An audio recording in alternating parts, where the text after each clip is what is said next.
Next up is a presentation. This is regarding a cybersecurity summit from our Chief Information Officer, Phil Dickson. Phil? Thank you, Commissioner Alcorn, Commissioner Hollinger, Commissioner Trost, Council Fitzgerald. I'd like to kind of give you an update on the progress of the Cybersecurity Summit. We've been working on the Cybersecurity Summit now since last July, and we're just about ready to have it go off next month, May 13th, 14th, and 15th at the fairgrounds. And I kind of wanted to give you a little update of what the summit is designed for, answer any questions you may have, and also kind of let you know some of the folks that are going to be coming. So I had a chance to have a continuing education class last summer, and during that class I was able to take part. One of the individuals there was the Region 10 Director for CISA. And we had a conversation multiple as this class went on for 5 days. And one of the things I learned was that CISA has a concern, especially at the time of the conversation, with water districts. There's something going along with water being a kind of a vulnerable soft belly target for our nation. And evidently there's been some things that he couldn't get into that have happened to water districts that were alarming, mostly caused by cyber intrusion from bad actors. So the gist of the conversation was a concern that this individual have of trying to reach and get in front of every water district possible to let them know of the resources that are available to them to enable them to strengthen their IT environment to prevent attackers from getting in.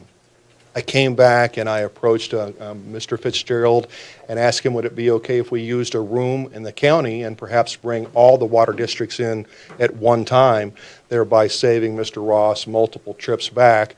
Mr. Fitzgerald thought it would be a good idea to invite all special districts. I think his exact words was what government should be doing. So with that mandate, I went to work on it.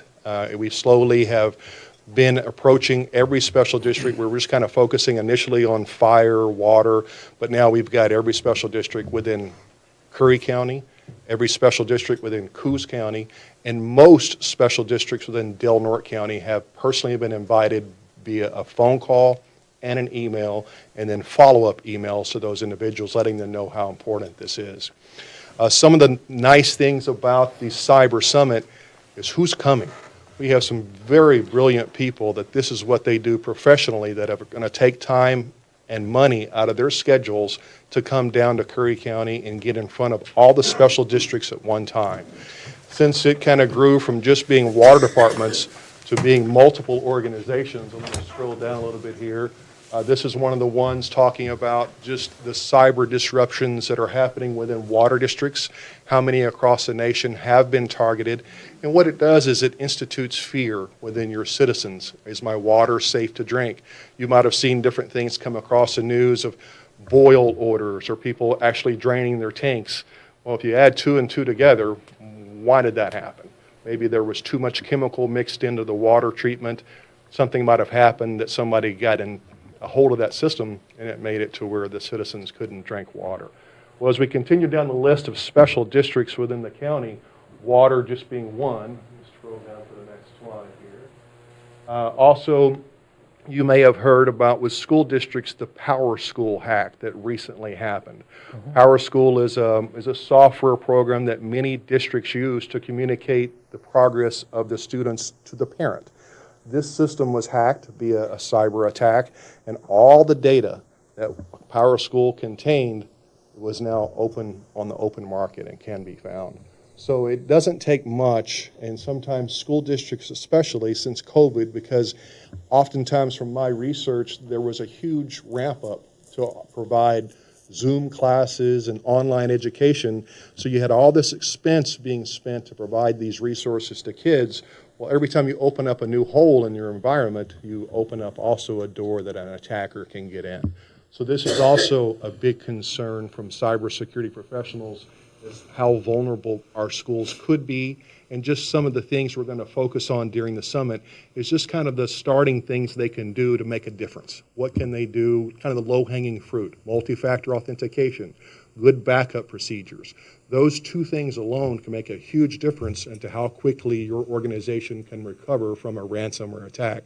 You yourself gone through it, Mr. Alcorn and Mr. Trost, you saw how terrible it was here at Curry County. It was like the clock just stopped. So we're trying to make sure that these individuals who are working in special districts, and we back up and say, I realize most special district leaders are elected officials. They work a whole nother job. They might not do IT for a living, and they might not know the ins and outs of what these hackers can do very quickly. Our goal with the summit is to introduce them to state leaders and federal officials that can offer assistance and aid and open up grant opportunities for them. And that is one of the things that we're definitely going to be highlighting. Another one here is our library district. Also vulnerable, not necessarily a particular one, but there are vulnerabilities whenever you're offering computer services to your constituents. It opens a door. And here's one right here. Seattle officials got a ransomware attack, and it was over $1 million at the time everything was spent just on getting just the Seattle libraries back in business. Another special district that we look at is our ports. Every port up and down the coast has been invited. Brookings, Gold Beach, Port Orford, Charleston, all the way down. We will have, and we have had lots of people registering from these organizations. These are all targets by cyber organizations because not only do they have the chance of picking up money from these organizations, they also inflict chaos and they cause disruptions. And we are pretty much in a state of conflict and have been for a while, and it's a big target. Other districts, healthcare. We have a healthcare district here. That particular portion on the bottom, 66% of all healthcare organizations say patient care has been disrupted by some sort of cyber attack. There was years ago the WannaCry one that hit England. People were in the operating room going through procedures and they lost lights and power and the ability for those computerized machines. Vulnerable, yes. So our goal, along with health districts and the other districts I mentioned, is to put them in front of professionals that can offer them assistance in helping them improve their cybersecurity posture. Fire districts too, we're having a big emphasis on fire, and we're taking a little different approach there. Not only are we going to offer all the fire districts to come into one facility, the fairgrounds, but as I was working with Chip, the emergency operations manager from Coos County rather, he mentioned, I think he is the captain of one of the Coquille or Myrtle Point fire halls up there, and he made a comment that struck me. He says, Phil, I don't even know who the other captain is. If he's Myrtle Point, he didn't know who was at Coquille. So we kind of thought it would be nice too, realizing the seismic zone that we happen to live in. One day we will face a big shake here, and when that happens, my goal would, the chief of Myrtle Point would know who the chief of Gold Beach is. What kind of equipment do you have? What type of apparatus can you bring to bear? There's going to be lots of things that we're going to need in a very quick time, and it will be a while before the state can reorganize and come to the aid of Curry County because there's going to be massive damage up and down the coast. So along with the goal of cybersecurity, we're wanting to put these same types of districts in their own breakout sessions. They can have a chance to put a face to the name, an email address, a phone number, and that way we kind of hope that these conversations will continue. The next district I'd like to talk to you about is our sanitation district, our wastewater, also targeted. Every one of these government districts are run by elected boards, and our goal is to let them know there are tremendous resources available from the state and federal levels to help them improve their cybersecurity posture. This right here is just some of the speakers that so far, and there's still another half dozen on top of this, who are going to take time out of their schedule and come be here on site to present to the citizens of Curry, Coos, and Del Norte County. We have Mike Finch, you know he was instrumental in helping get Curry County back online after the ransomware attack here. He is the CIO of Lane County. CTO of Lane Council of Governors is Heidi Leva. She's also going to be one of our guest speakers here.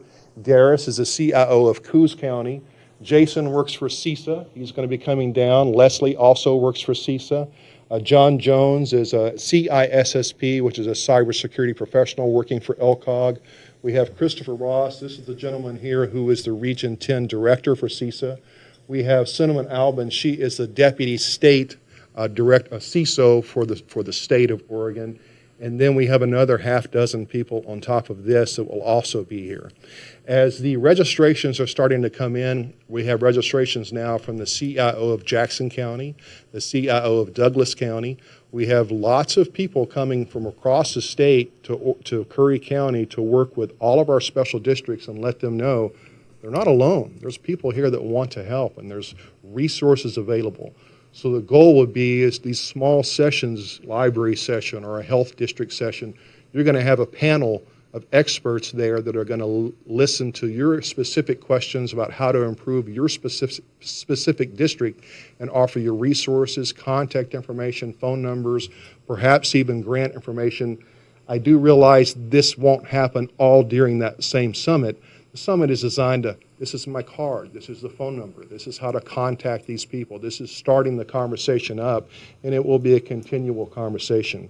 I went through a list today working with our Economic Development Department of just some of the organizations that have signed up so far. I didn't bring any specific names of individuals, but some of them we have several from Del Norte County, different groups coming up.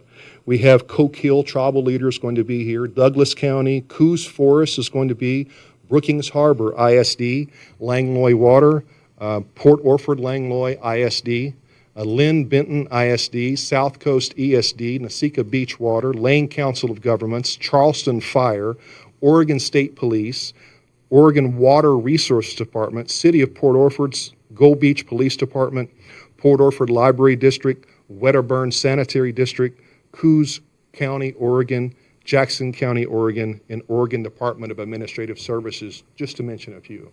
So we're expecting a good turnout at the fairgrounds. It's going to start Tuesday afternoon around noon. Registration will start about 11 o'clock. We're working closely with a couple of nice groups within Curry County, one being the Seroptimus and the other being Rotary. Both of those groups I've had meetings with, and they both offered us bodies to help put on this event, realizing it's going to take a lot of people to put on a very nice event. And our goal is when people leave and they have spent the time and effort and money to come to this event, that they'll walk away energized and feeling that it was money well spent. Other than that, do you have any questions about the summit that I can answer? How many total people do you think We've had right now estimates. just registered or whatever, however? Right now, we're pushing 40 registered, but from what I understand, talking to Economic Development Department, and they're basing this off previous events, usually the majority of registration happen between 2 and 3 weeks before the event. Yeah. So having this amount already this far away is uncommon. So based off that, we've had estimates in the 125, some going as high as 200. I don't know. It's my first time. So Well, you got some big names on there, so. there are some big names on there, and we hope that we would like to invite our commission to come over there and have a chance to meet these individuals, talk to some vendors. I made it a point for the sponsorship of this event. We did not spend any county dollars on. IT has no budget for this. So I've been working hard since July of just attracting sponsors, and I made a decision at the time to only ask people that we do business with. We have a charter, our communications provider, they're stepping up, and they're going to be one of the sponsors. Verkada Cameras, our Cisco vendor, people that we do business with have come up and said, yes, we're going to take part in that one, and some of them to the tune of several $1,000s. So we're keeping it on a very tight budget, realizing that we didn't know exactly how much money we would have, but we will have enough to make sure everybody has a nice meal, everybody has a chance to spend time with each other, some networking sessions, and hopefully everybody have a really good experience when they walk away from here and have the information that they need in the event they do have a cyber incident. This is what to happen. And I'd like to wrap up by saying at the last day of the summit, we're actually going to do an assessment. So the summit's kind of geared of, we realize that people from these boards might not have the IT background to understand terminology and lingo. So the goal for the first 2 days of the session is just to kind of get them understanding what cybersecurity terms that they're going to often hear and the importance of how they bear into their environment. At the end of that particular education, so to speak, we're going to sit down and do an assessment with every special district. It's not something to get you in trouble or go, oh, got you. This is going to be a moment where we can have a baseline. So your water district right now, if you were looking from a score from 1 to 100, and it came in at a 58 or 60, which could be an average score, what these professionals are going to do is look at that score and spend 10, 15 minutes with each individual district and say, this is what I would recommend you look at first. And this is what I'd recommend you look at second. And there's even spots on there like we're having a session when you're dealing with an IT vendor. Let's just say a lot of these districts might contract out their IT services. This particular, our CISO Cinnamon Alban right here, one thing that she's big on is making sure that these districts know to add a rider in their contract. And what does that rider cover? That rider covers if you're using Phil's IT service to manage your environment, and Phil's IT service happens to be hacked or going through a cyber attack in itself, if you don't add the rider on your contract specifying that I must notify you that I've been hacked, then that's a very dangerous, precarious space to be in. So she's going to have some time to spend chatting with special districts on their contracts, making sure these things are in the document that your IT provider hands you to sign. Make sure that these things are also covered. So it's just best practices.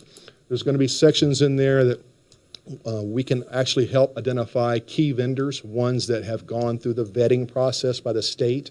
Those are always nice to have, so at least you have peace of mind, because when it comes to these districts, healthcare, water, fire, schools, library, a lot of them are very computer dependent, and their decisions come very quickly and boards change. And our goal is to make sure that we are able to send information back home to each district with a list of phone numbers. In the event of you suspect intrusion in your environment, call this number. Let an expert come in and look over your shoulder, because it's often good to catch it early and you can do damage control before they actually encrypt the data, once the data gets encrypted. Well, you know, Phil, after we faced the cyber attack, I was invited to go and speak at multiple events in Oregon and in other states. And when I would go and speak at those events and tell our story, basically, usually the event concluded with an opinion from everyone that we need to have exactly this, what we're putting on, that communities need to organize these types of events, because this is really a foundational step to deter, prevent, Yes. and protect these cyber environments. So thank you for Thank you. taking the lead on this and organizing all of this. I think the fairgrounds is a great venue with some of the improvement that's been done there, and I think you're gonna have an event that's probably gonna be reoccurring. So great job. I thank you for your support. Without your support, I couldn't have done it. Commissioner Hollinger, Commissioner Alcorn, Commissioner Trost, Council Fitzgerald. Yeah, Thank you very one thing I'd like to just recommend, let's put out an invite to CIS. They have a cybersecurity team as well, our county's insurance provider, I'll do that. because they're always constantly doing risk assessment. And that's kind of one of those services that they provide to our county here is cyber security risk assessment. So I think that maybe be somebody that would be A good good to come down here and at least see what we have going on and see that we're trying to make the correct steps continuing going forward after the attack we have. If Gold Beach and Brookings, they insure those people too, so that'd be a good Yes. interaction. That's a great idea. Yeah. Commissioner Hollinger, just like this conversation right here, I've had this conversation, not to this level, but to other individuals, as we've been discussing the IT or the Cybersecurity Summit. Every time I have this conversation, I have a comment like that. You need to involve or contact this organization. Yeah, that's I great. was talking with Leslie here. She recommended reaching out to the watershed districts and councils in our area. And that's one that I hadn't thought of until she recommended that I reach out. And I specifically reached out to both Coos, Curry, and Del Norte County. So Yeah. any individuals or organizations that come to mind that you think would be good people to have or good organizations to take part in our summit, we definitely want them. Yeah, and one last comment I want to make to everybody who's listening is that Phil and his IT team, since the cyber attack, so Phil, you came in after the cyber attack, correct? A few minutes after the summit. Yeah, so I just want to say that he and his team have done a fantastic job with IT around here, not only getting everybody within the county educated and testing our education on seems like a pretty regular basis with, emails to try to get us to recognize that would be fraudulent or phishing emails. But then just the work you guys are doing constantly with all of the departments here, making sure we're all protected. Thank you for what you guys are doing. Thank you. I'll tell my team that. Thank you very much. They'll appreciate that. Thanks, Phil. Thank you very much. I just want to say, Phil, that a lot of these people, I mean, they're not going to have Vietnam flashbacks when they come here, because a lot of these people stepped up and helped us. I'm looking at them like they're not going to be happy to see me. I will share something that's interesting as far as I think, because most of the time there's a cybersecurity summit someplace. It's in Eugene or Portland or Salem, and it's at the Hilton, nice convention centers and beautiful hotels. We don't necessarily have that in Curry County, but what we do have here are beaches that are close to the fairgrounds and some of the most beautiful rivers in the world. So we've been watching, I was studying the tide tables months ago, and I discovered that during the cybersecurity summit, low tide is at like 9 o'clock, 8:35 in the morning. So on the last day of the summit, we're going to put an invitation out to anyone who wants to meet at the fairgrounds at 7 a.m. We're going to carpool down to Cape Sebastian, and we're going to hike Cape Sebastian and come down on the beach there. Nice. And then we're going to, I worked in with a little bit with the search and rescue, and they're going to have a couple of guys there with drones and taking pictures of the group. Because if you talk to everybody, most of these conventions take place in the hotel, and they never even have a chance sometimes to walk outside. Nice. And the thought of having a hike in Cape Sebastian, and maybe even while they're here, do a jet boat trip up the Rogue River, people are excited to come to Curry, because it does offer things that those other places can't. Yeah. And I think we're going to try to highlight that. Yeah, that's a great touch. Yeah. Also, Phil, I just want to say you look extremely dapper, professional. Not sure what you've done, but looking great. I think I'll leave as I blush. Thank you very much.